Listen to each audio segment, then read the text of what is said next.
puissance, la gloire revienne à notre Dieu.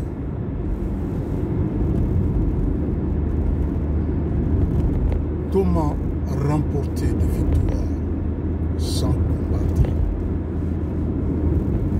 Je dis qu'il est possible de remporter la victoire sans pour autant combattre. Parce que quand nous lisons la Bible nous dit dans les livres d'Apocalypse,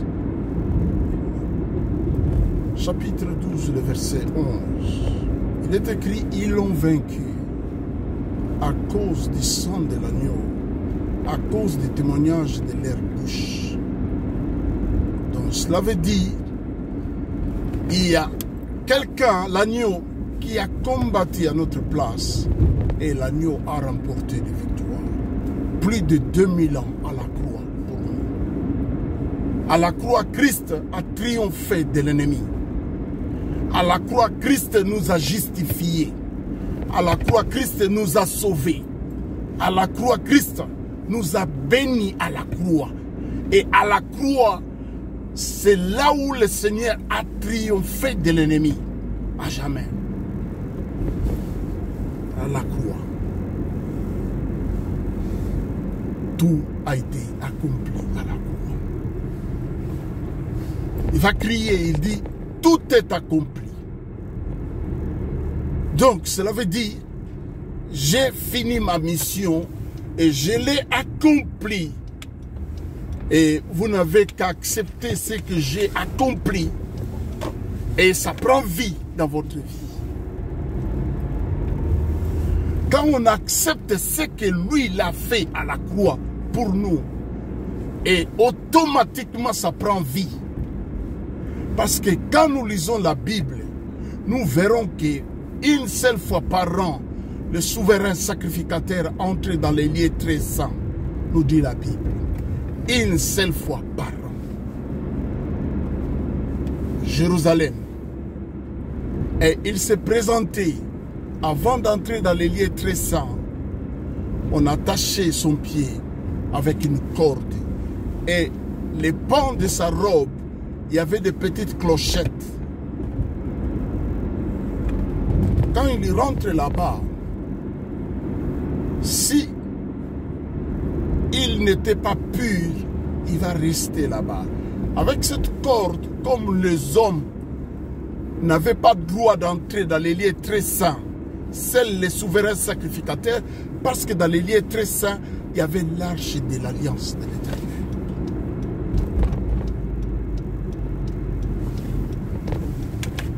Il va offrir d'abord les sacrifices d'expiation pour ses propres péchés avant d'y entrer dans les lieux très saints. Parce que là, il y avait les chérubins. Il y avait l'arche de l'alliance. Il y avait les propitiatoires. Les propitiatoires qui s'allumaient, nous dit la Bible, nuit et jour.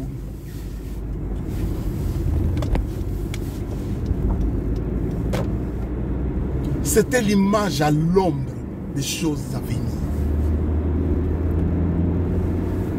L'arche de l'alliance, qui était un coffret en bois, qui contenait la manne et les deux tables de la loi de Moïse. Ce coffret en bois d'acacia, qui pouvait faire des dégâts.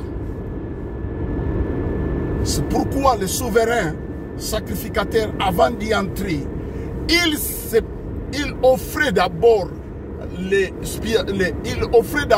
sacrifices d'expiation pour ses propres péchés, de peur qu'il reste là-bas, parce qu'il y avait la présence de Dieu là-bas, dans les lieux très saints.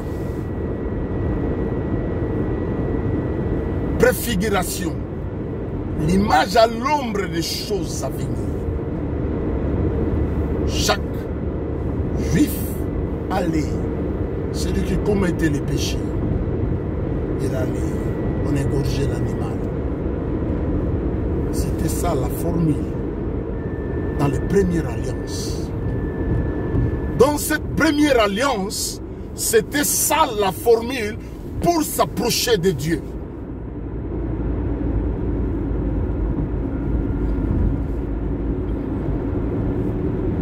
La formule pour s'approcher de Dieu, c'était cette méthode-là.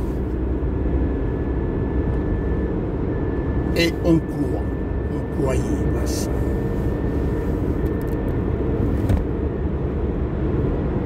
À chaque fois, le peuple péchait.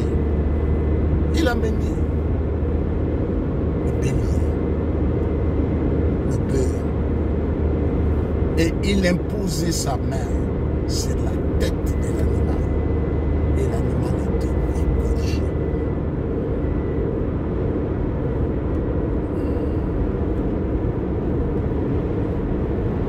Et la Bible nous dit, couvrez seulement le péché. Maintenant, l'agneau, les sacrifices,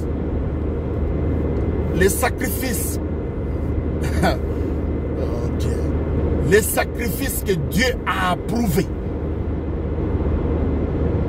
Abraham se présente à la montagne avec l'enfant. Abraham voulait égorger l'enfant. L'ange lui dit, ne fais pas du mal à l'enfant. Regarde à côté. Il y avait un bélier. Et Abraham dira, à la montagne, et l'Éternel l'a plu. Toujours c'était l'image à l'ombre des choses à venir. Abraham voulait sacrifier l'enfant. L'ange lui dit non, ne fais pas ça. C'était l'image à l'ombre des choses à venir.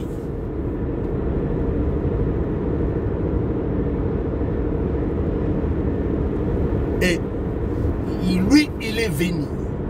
Parce que ceux qui travaillaient à la sacerdoce, ceux qui travaillaient pour offrir, c'était ceux qui venaient de la tribu de Lévi, nous dit la Bible, ou de Lévi, nous dit la Bible. Alors, la Bible nous dit, lui, il est venu, le souverain sacrificateur, pas selon l'ordre d'Aaron, mais selon l'ordre de Melchisédek, roi de Salem, selon l'ordre éternel. Il est sacrificateur pour toujours, nous dit la Bible. Il est sacrificateur pour toujours, selon l'ordre de Melchisédek.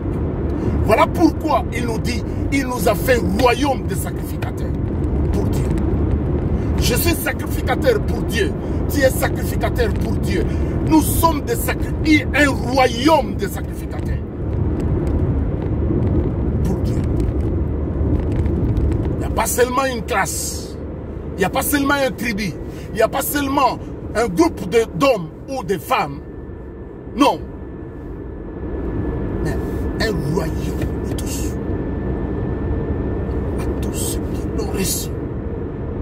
À tous ceux qui croient dans sa parole. Dieu leur a donné le pouvoir de devenir enfant de Dieu.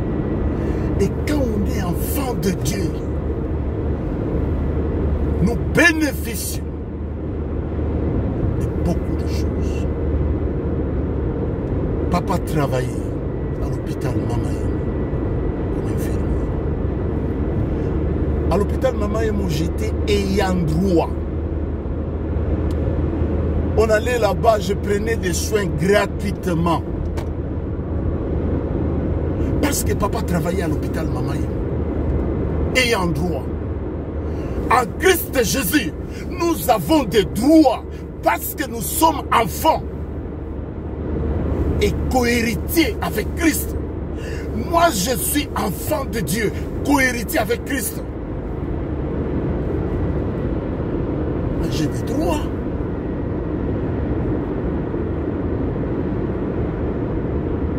Ils l'ont vaincu à cause du sang de l'agneau, à cause des témoignages de leur bouche. Je combats l'ennemi, pas pour remporter la victoire. Parce que la victoire a été remportée il y a plus de 2000 ans à la croix. Quand ce jeune homme de 33 ans, il est monté à la croix, c'est là où il a remporté la victoire. Si nous croyons au sacrifice d'expiation du péché qu'il a accompli à la croix, Sinon, aujourd'hui, on allait amener des taureaux vers Israël pour être égorgés. Parce que c'était ça la formule. Mais lui, il est venu. Il est entré. Ce qui est merveilleux, la Bible nous dit, il a inauguré le chemin nouveau. Il a inauguré le chemin nouveau pour nous. Ce chemin, il les a aspergés par son propre sang. Quand les sacrificateurs, lisez la Bible, la formule, vous verrez, il aspergeait le sang des taureaux.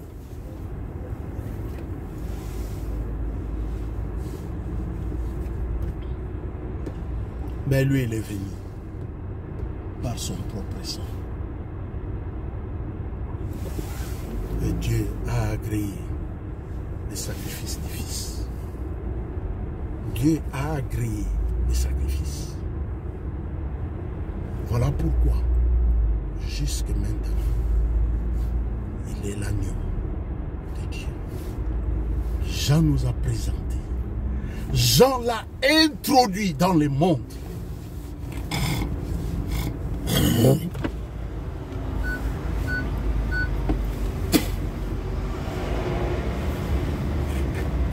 Jean l'a introduit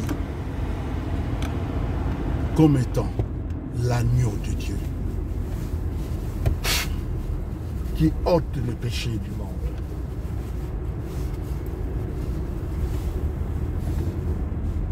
Nous tous, nous croyons à ce qu'il a accompli à la croix.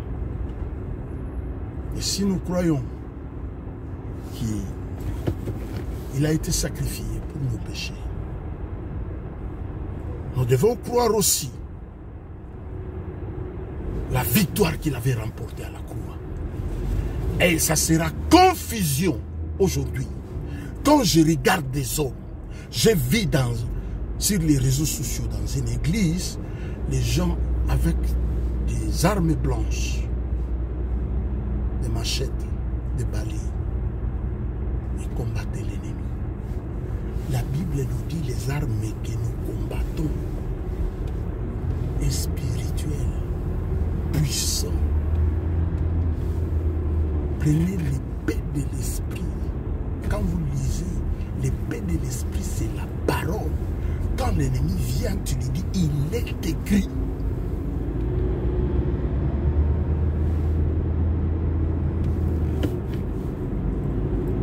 C'est pourquoi il est très important. Mon peuple périt faute de connaissance. C'est très important d'avoir la connaissance. La connaissance, la Bible nous dit enfre d'orgueil. Mais c'est très important d'avoir cette connaissance. La révélation du Fils. Et quand tu as la connaissance de la révélation du Fils, mais tu vis dans le repos de Dieu. Quand tu as la révélation de la connaissance du Fils, tout est accompli dans ta vie. On ne va pas te faire des cérémonies bizarres. Il y a quelque temps, je suivis sur les réseaux une sœur, on l'a délivrée de la délivrance d'Élie. Je ne sais pas, c'est la toute première fois que j'entends ça. Quand Élie a prié, Élisée a prié sur cet enfant-là, ce n'était pas la délivrance. Ce n'était pas la délivrance. L'enfant était mort. Et il avait communiqué la vie à l'enfant. Mais parce que tu n'as pas la connaissance, le charlatan ou l'aventurier, il va te dire bouche avec la bouche et en bas de ma culotte avec en bas de ta culotte. Et comme tu es ignorant, tu vas périr. La Bible dit mon peuple périt faute de connaissances. Nous avons vu les hommes quitter ici en Europe pour aller se faire baptiser en Afrique. Ça, c'est de l'ignorance. Ça, c'est de l'ignorance. Quitter ici pour aller se faire baptiser en Afrique. Je vois des hommes payer leurs billets pour aller prier en Afrique. Mais il faut lire la Bible et être sérieux. Peu importe les difficultés que tu peux en avoir dans ta vie. Être sérieux envers soi-même. Demandez à ma femme, il y a certaines choses que je ne fais pas. Je dis, je dois être sérieux avec moi-même.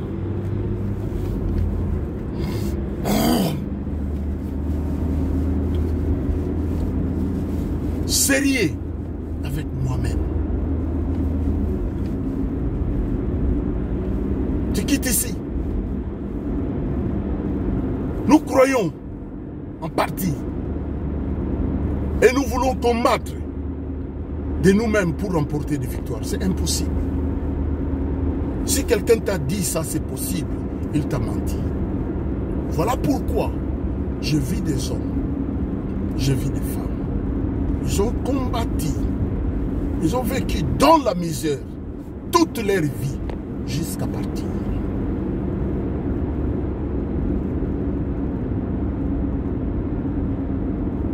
Quand l'ennemi viendra comme un fleuve, c'est l'esprit de l'Éternel qui les mettra en déroute. Le diable vient. Tu te dis, il est écrit, tu t'es trompé d'adresse. Ici, c'est propriété privée.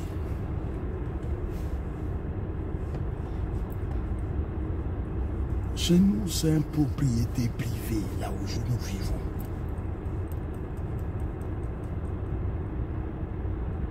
Propriété privée. Et les diables, tu n'as pas droit. Tu n'as pas droit d'entrer. C'est comme hier, dans des maisons où il y avait les plaques de l'ordre national du léopard. Même tu es militaire, tu ne peux pas rentrer là-bas. Parce que cet homme-là, il avait la dignité de l'ordre national du léopard. Alors pour y entrer, il faut qu'on enlève cette dignité-là. En Christ Jésus, nous avons cette dignité. En tant qu'enfant de Dieu, en tant que serviteur, en tant que fils de Dieu. Et les péchés, le diable essaie de jouer avec nous. C'est pourquoi pour un enfant de Dieu, quand tu tombes dans les péchés, relève-toi, confesse tes péchés. Implore la grâce de Dieu, le sang de Jésus, efface les péchés. Parce que nous avons la marque de Christ en nous. Un enfant, à chaque fois il y a des concerts de rock. Et les filles, on les appelle des groupies, qui passent derrière la scène. Et vous savez, ces gens-là, ils font des choses atroces. Et il y avait des filles. Il y avait des gens qui venaient. On les laissait passer. Mais quand il y a une jeune fille de 16 ans, elle voulait passer. Il y avait une dame qui était là. Elle dit, toi tu ne passes pas. Elle dit, pourquoi? J'ai eu l'autorisation d'aller derrière la scène. La femme dit non, tu ne passes pas, parce que tu es chrétienne. La fille dit non, je ne suis pas chrétienne. La femme dit, si tu n'es pas chrétien, tu dois avoir des parents chrétiens.